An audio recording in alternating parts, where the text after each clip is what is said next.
My next chore is to clean my room. I already got that pretty much clean. And look at my bed. It's so pretty with my new pizza. And it's delicious. Nom nom. This is the intro to Pim's Daily Vlogs. Pim's Daily Leaps. Enjoy.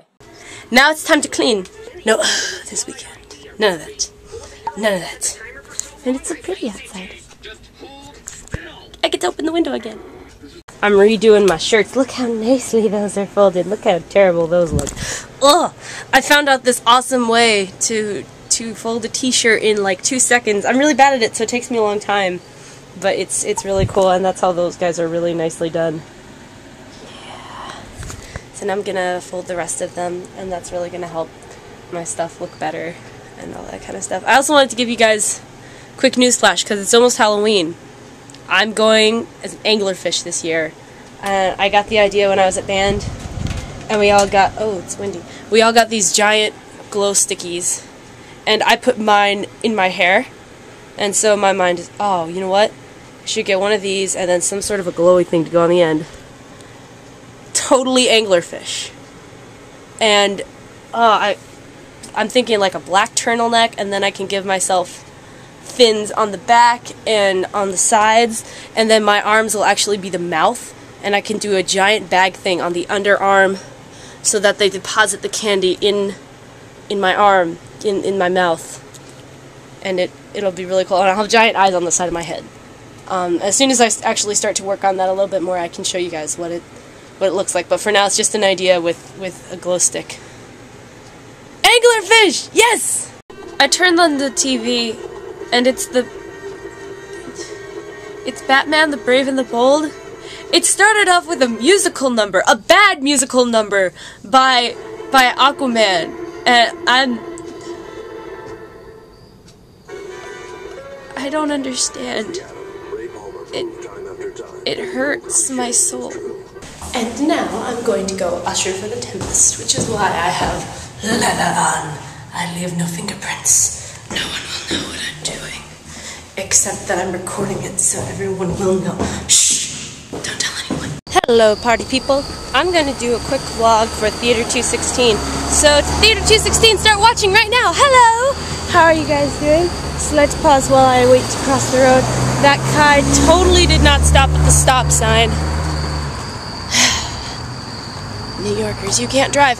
Anyway, I'm vlogging about actors and how it's the norm now to get distracted with as an actor. And what I mean by that is back in like Greek theater, Roman theater, Shakespearean theater, all the original theaters, old theaters, you had to repeat things a lot, and you had to make sure you have really big arms because there's other stuff going on where you're performing. You know, Shakespearean theater, everyone knows about the orange sellers, and every time a bad person came on stage, all of the pennilings and everybody in the front row would just be like, boo, hiss, and they throw things at them. I mean, it's really interactive, and so actors had to know their lines so well that even if they get hit in the face with an orange, they'll just be like, oh, that hurt, ah, and then continue with their line. Nowadays, it's so much like don't distract them. Don't have your phone on, because it'll ring, and that'll be distracting, and they might lose their spot. Or don't even like turn on your phone to look at the time, because the little light in the back of the theater is going to distract them, and then they're going to lose their line, and then the play's going to be ruined. It's going to be all your fault. Why? I remember in my high school, one of the biggest problems we had was if ever we did a comedy or anything remotely funny, none of the actors could figure out, you know, if people are laughing, you might have to stop and redo your line. They would just continue to go when everyone's guffawing in the audience, and then everyone would miss the next couple of lines because they'd just plow on ahead because they don't think it's funny anymore.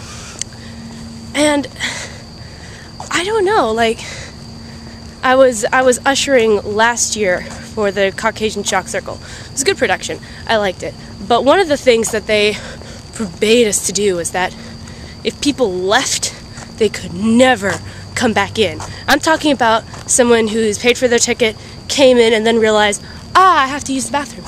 So they quietly get up and quietly exit and go out the door. But we can't let them go back in because opening the door would cause way too much of a distraction to the actors. Actors, today, are we so used to not having to have things so well memorized that if a door opens, we'll lose our spot? I don't think so. Usually when I have a performance memorized, I have it so well memorized that even if somebody comes and does something, I'm gonna know where I am and I can restart, or I can, you know, say the last 2 lines that I just said and continue. I'm not gonna lose my spot, I'm not gonna die. But it's almost like we're expected to not have things memorized. We're not expected to know things perfectly backwards and forwards no matter what happens. Because in the theater, everyone has to be quiet. Nobody can talk, nobody can speak. If you find something funny but no one else is laughing, you better stay quiet. And I know, because A, you're gonna make the person next to you lose their focus, which we can't help it if people can't pay attention for more than 30 seconds unless it's dead quiet. But saying the fact that, you know, if you do this, you're gonna make them lose their concentration. I heard this once in middle school. We were talking about dance, and we were saying that somebody was asking, what if in the middle of a dance performance, the dancer does a huge leap and sticks the landing, and it's just like, oh my gosh, it's so amazing, are you allowed to clap? And there was a big debate on that for like 2 days, because we were like, no, if you clap, you're gonna make them lose, and they're just gonna get stuck in that moment of sticking the landing, and then they're not gonna know what to do. Versus, yes, you should clap them because they know that somebody has been like, oh my gosh, that move you just did was amazing, versus waiting to the end, and then everybody's clapping for anybody anyway. So why would they know that you're clapping specifically for them, specifically for that moment that they just created on stage? My family's a big thing of if something good happens, some part of the play just goes, it makes us laugh, it makes us cry, something. If something on stage during a performance hits us, we clap, we laugh, we whoop, we go, oh! You know, we're that annoying person, my family. My mom isn't, my dad is, and it's just like, letting you know, that was good. Good job. And I find it interesting that one of the biggest excuses for saying don't clap, you know, don't be loud in the theater, is more of, you're gonna make the actors lose their concentration. The performers are not going to be able to do their performance because you're going to distract them. I don't think that's true. And actors, if we are giving that impression, we have got to step it up, guys. We're going up against bards from Greek history and medieval history that had things like the Odyssey, the complete Odyssey, all 24 books completely memorized, and they'd just be there and be like, hey guys, shut up, I'm going to talk about the Odyssey. And then they'd recite the entire thing from memory.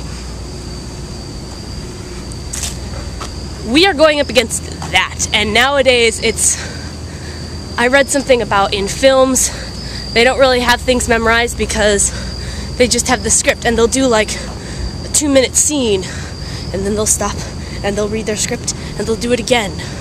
And then as soon as they do something else, they don't have it memorized anymore. And that's a little bit like, really? That's sad. I don't get it. I want the reputation of actors and things to not be, you're gonna make them ruin their concentration. Blah, blah, blah. Just, I want actors to be like marching band. Marching band, you are supposed to know your spot, know your music, know your horn flare, continually roll step, do everything perfectly, no matter what happens, no matter how many people are cheering, no matter how many people are silent, no matter how many people are standing up going, woo, and people are flashing and streakers are going through. Did you see the homecoming? Streaker ran through the marching band. Did we falter? No. Because we're just that focused, and that's how focused I think all actors should be. All actors, all directors. If you're doing some sort of a performance where people are going to be watching you, you should be that focused. That if a streaker randomly shows up in the middle of your Pink song, you don't care. and it doesn't faze you. You may pause, let the audience laugh, and then you'll bring them back into the moment. That's your goal, actors. Be like the Shakespearean actors. Be like the Greek bards, the medieval bards. Be like them. You're not gonna get fazed because you know what you're doing, and that's all that matters. And my rant. Goodbye, Theater 216. Sheesh, 8 minutes of blah blah blah blah blah blah blah blah. I'm sorry, guys. I must be boring you. Here, look at the tree. Oh, it's a tree. It's a tree with berries. Booyah! It is 6:40. I have to be there at 7. That means I am on time, because if you're early, you're on time. If you're on time, you're late. And if you're late, don't even come. I gotta say, guys, I feel pretty like BA in this like all black ensemble, and then black, black, black, black. And yet I'm the whitest person you guys will probably ever meet. You know what you guys haven't done in a while? Gone plant surfing. Would you like to do that now? Okay.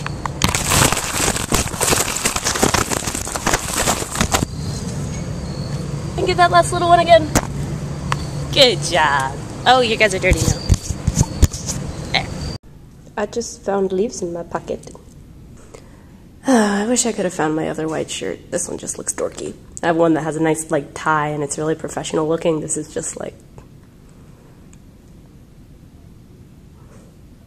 I really like my hair right now though. It's quite flippy and pretty. I feel pretty and blonde. I want to be blonde again. I used to be all blonde. Now I have like brown hair and it makes me sad. Be happy. People behind me, they probably... Oh.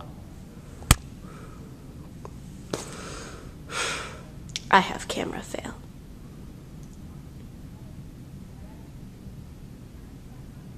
I kill you.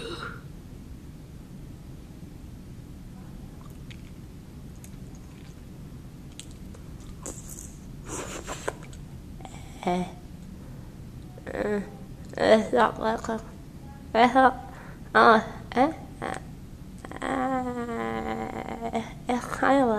can't see it. Oh.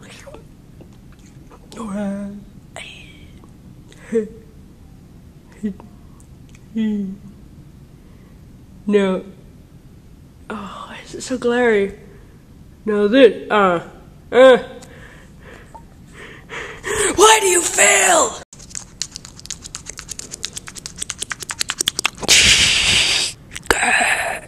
It is almost showtime, but I cannot show you this set because this is a production. So all you can see is this metal thing that I am standing next to, with on top a box with the programs. Oh yeah. And now I can no longer record because just like in RA's on duty, I am on the job. I will see you guys after the production. And with that, my job is over. Good adaptation of The Tempest. I assume it's a good adaptation. I've never actually read The Tempest. I have no idea what it's about, which that is something that bothers me when they do adaptations of Shakespeare stuff and that kind of thing. It's good. I like it. I like that they put their own twist on it and all that kind of stuff. But it bugs me. It bugs me that I was super confused with the storyline. And some of you may think, oh well, duh, they're using Shakespearean wording. Of course you're confused.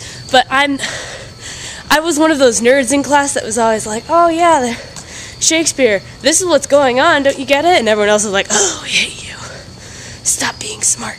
You know, it's not that hard for me to get what Shakespeare is trying to go for.